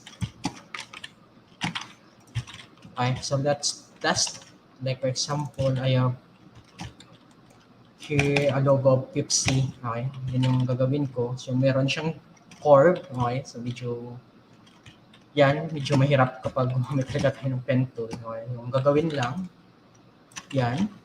Create muna ako ng ellipse. Okay? Then, gamit ako ng shape tool. Okay? Yan. Then, I need, I guess, 45 degrees. Yan. Okay, so align ko lang siya. Okay, then yung gagawin ko, so I can use trim. Okay. Yan. So, yung trim yan, binutasan niya based dito sa shape na nasa itaas niya. Then yung gagawin ko to separate it, so right click, then break curve apart. Or we have shortcut key na Ctrl T. Okay? Kapag separated na siya, then you can use the shape tool. Okay? Shape tool, again, punta dyan to curve. Okay? Then we can adjust yung curve like that one. Okay? Again, using that one to curve. Okay? So we can adjust the curve. Okay. So, like that. Okay? Okay, so medyo, I guess, need pa natin na konting curve. Okay? Like that. Then using eye drop, so pwede ko makuha yung kulay ng Pepsi. Okay? So, ito, okay, eye drop. Okay, para hindi na ako mahihirapan sa pagpili ng kulay. Okay. That one, okay, so we can set into none yung stock. Okay? Like that.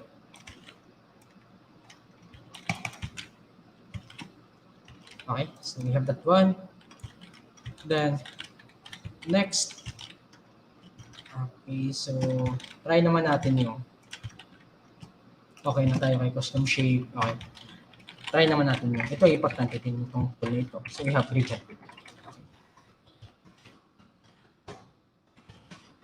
So, like for example, I have here, sabihin natin ito yung background ng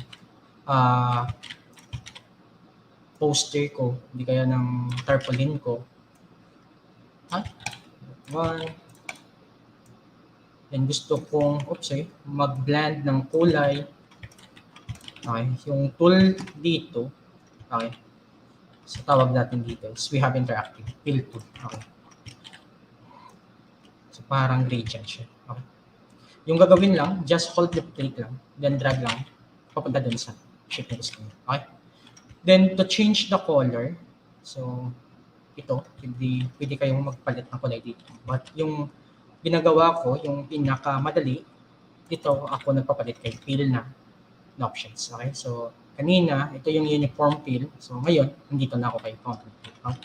So I can change the color, the white, like example, I want something red. Okay, or let's say blue. Okay, then yung isa, okay, so let's say ito yung something purple. Okay? So yan, we can blend two colors using interactive fill tool. Okay, then we can add also another color. Just double click lang dito. Okay, then so try natin yung ito. Yung medyo dark blue. Okay, then you can adjust actually yung slider dito. Okay, so we have three colors na. And if you want to add pa rin, okay, again, just double click lang dito. Okay, then let's say mag-a-add tayo. Pangit na. Okay. Okay. So, yan lang muna. Okay. So, we can add another color, yung green. Okay. Then, to delete. Okay. So, walang option dito to delete. Okay. So, yung gagawin lang, just double click lang. Okay. Yung slider dito. To delete yung kulay na na-add natin. Okay? Then you have the front option when it comes sa interactive fill tool. Ito yung linear. Then pwede din tayong gumawa ng radial. Okay? You can move naman dito yung position dito sa preview. Okay? Then we have also conical. Okay? Then we have also fountain fill. Okay? Yan. Okay, yan si interactive fill tool. Then next is okay. So yung mga important tools lang na paggagamit ko talaga. So we have text tool. Okay. So kunyan okay, so for text tool, okay, ito yung text tool. Okay, so kapag single click, it means gumagawa kayo ng sentence type. So it means hindi yan pag the next line kung hindi kayo magpapress ng enter. That's right. But if you want talaga yung paragraph, so yung gagawin, just hold the click and drag. Okay, to make it paragraph. Okay, so we have boundary dito. So automatically, okay, so kapag na-make nyo yung boundary, automatically, okay, so pupunta siya sa ilan. Okay? So, copy-paste. Then, we have alignment dito. Okay? So, punta muna ako dito kay property. So, window dockers. Okay? I need the property of text natin. Okay? So, punta muna ako dito. Kay dockers, then, hanapin ko lang yung text, then you have text property. Okay? So, we have different property of text. Okay. Then we have like yan, yung font type na gusto nyo. Okay, so yan, gusto nyo palitan. So you can change it into a Avatcardi. Okay, o di kaya here we have Calibri. Okay, yung pinaka-common. Okay, Calibri, Arial. Okay, so hindi yan. Okay. Then for the color, okay, so we have this one, yung uniform fill. Okay. Like for example, gusto nyo ng something blue. Yan. Oops. Oh, sorry.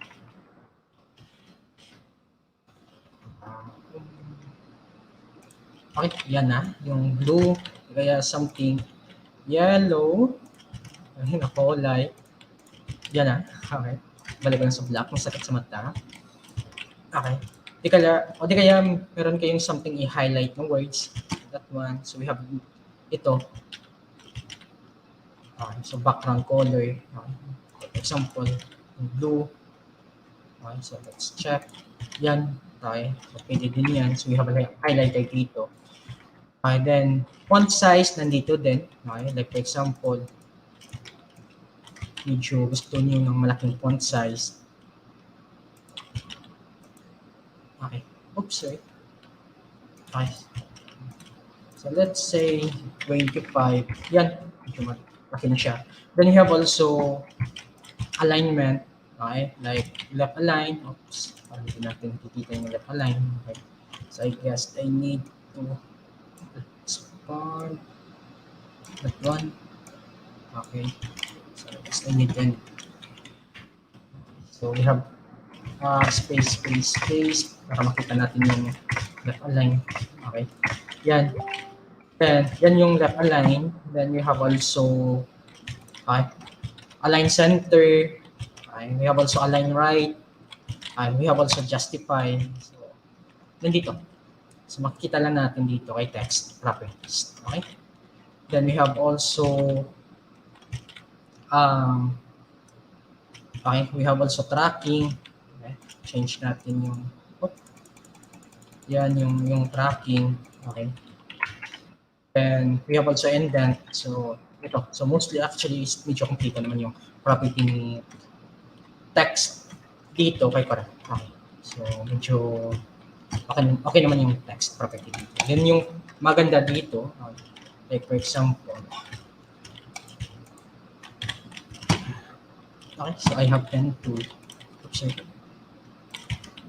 o di kaya is say, example 1. So, mostly makikita natin ito sa logo. Okay. And using text tool, okay, just drag lang papunta dito sa path. Okay, we can create text. Okay, so example.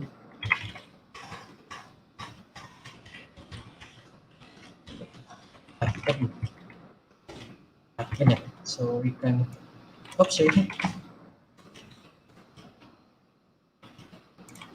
Okay. Okay. So yan. So we can make a text dito sa like gusto niyo gumawa ng ganitong type ng logo na meron talagang text na nandyan inside sa circle. Okay. So madali lang siyang gamitin. Okay, then last. Okay, so we have number 10. Ito na yung save. Okay. Side sa exploit. So, okay, huwag lang kalimutan na i-save yung gawa natin. Okay, like for example, okay, meron akong gawa dito. Let's say, okay, ganyan.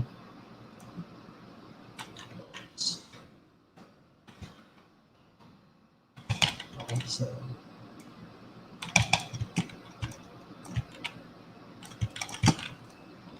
sample na muna. Okay.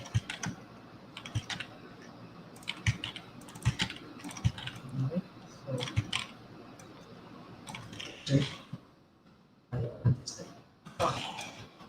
So, sample lang muna. Okay.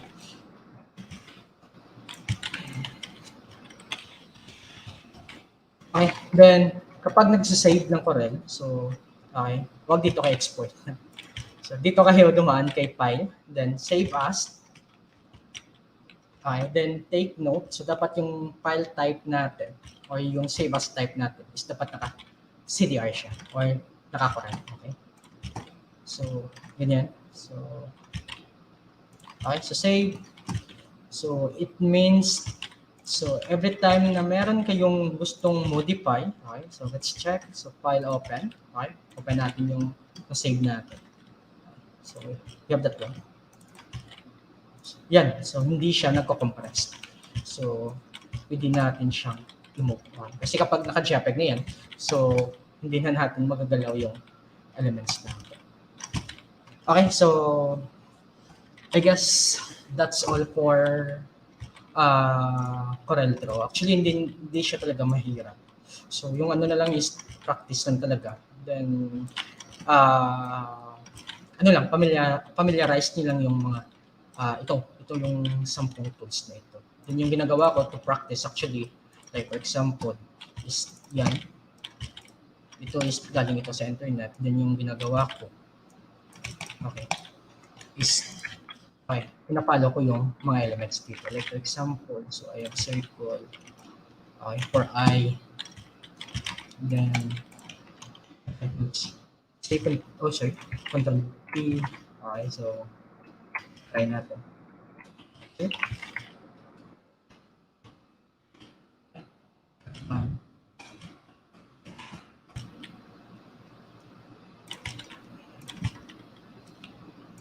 That's it. Then, I need to trim.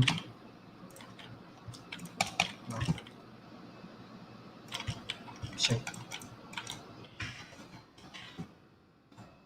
That one. Then, another circle.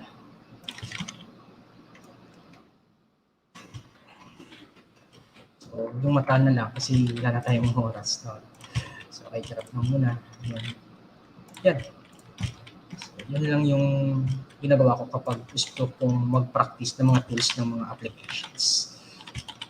Change natin to white. Okay, copy. Paste. Taga natin. Ganyan.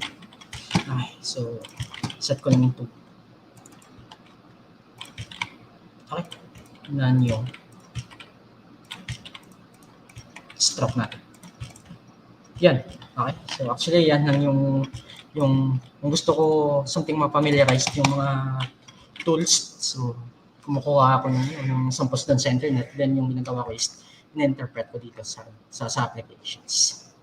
So I guess meron kayong natutunan dito sa Corel Draw na webinar. So, Miss Ali?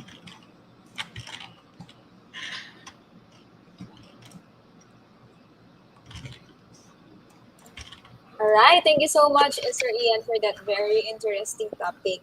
Indeed, it is very helpful to those who are beginners in this application. So, Sir Ian, before we start to entertain questions posted through our online open forum, let me first greet the participants that we have for today. We have Christina Sunsho and May Tibon from CCS 186. And we also have Ma'am Matit O. Arnado.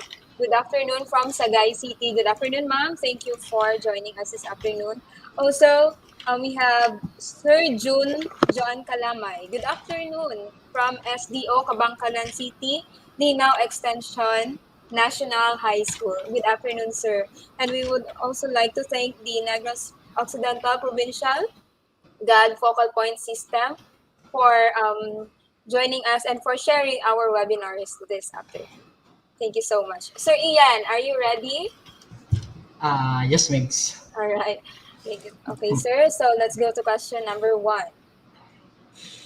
Can I install this program for free, the Corel Draw? Actually, yung Corel, same din doon sa Adobe. So, meron siyang payment. Pero I guess mas mura yung yung Corel. But you can try naman yung trial version to practice the applications. Oh, okay. So they must pay for that, sir, in order for them to install? Yes, program. Miss. Yes, Miss. All right. I hope that answers your question. Question number 2. In importing images, is there a required file format?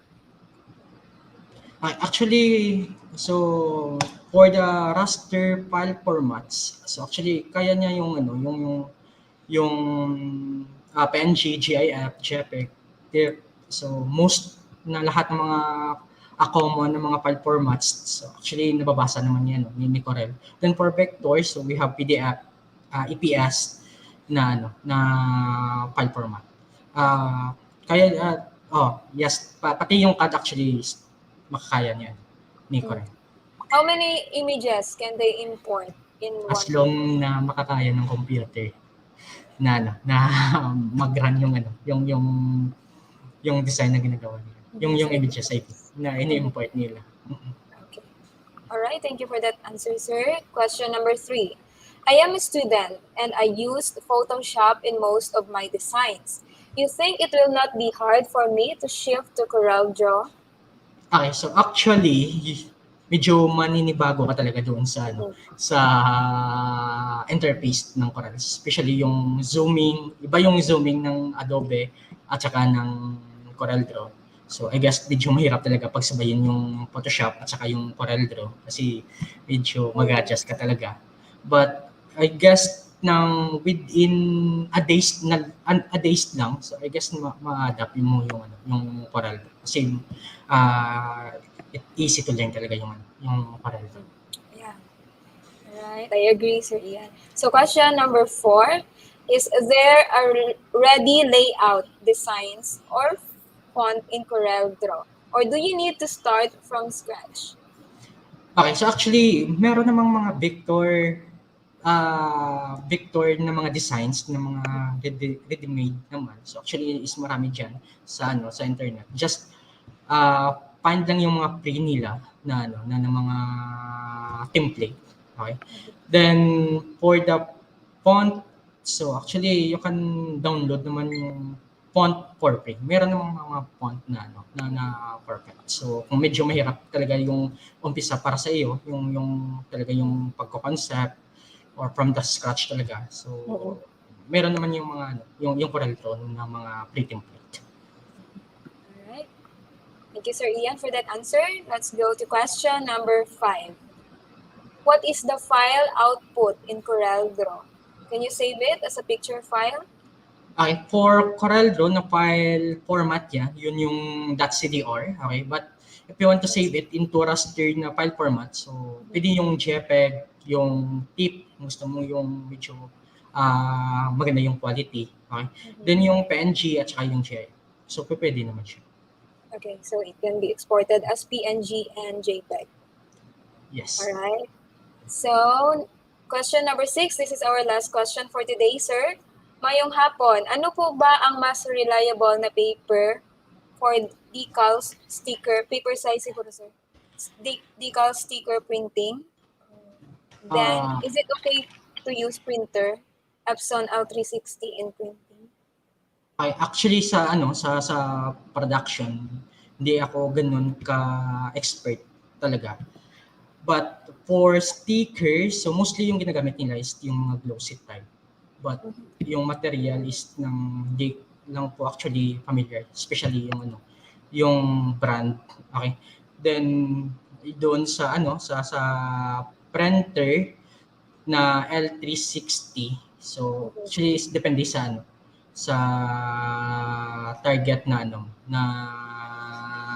na output. Pero pang sticker naman, so okay naman yung ganyang pen. Alright. So there we have it again. Ladies and gentlemen, let us give a virtual round of applause to our resource speaker, Sir Ian Antonio, for sharing his knowledge and expertise in today's webinar. Thank you so much, Sir Ian. Thank you, Mems. Before we cap this afternoon's webinar, I hope you have filled out the attendance form already and to get your digital certificate. You also need to accomplish the evaluation form through the link provided in the description box below, or you may scan the QR code in your screen right now. Please do it right now. That is the QR code for the evaluation form. And then please type in your name correctly, as we will no longer cater to changes of certificates due to wrong spelling of names. And also be careful with the spelling of your email address so it won't bounce back. The evaluation site will be opened only for 2 hours or until 6 in the evening. So that concludes our graphic design webinar 12, Introduction to Basic Corel Draw. Don't miss out our next webinar that will be Tech for Ed webinar next week. See you using the same platform that you are currently using. If you have registered, you will receive a reminder through your emails. And if you haven't registered yet, please visit our Facebook page where we post our banners of our webinars and registration link in the provided description box.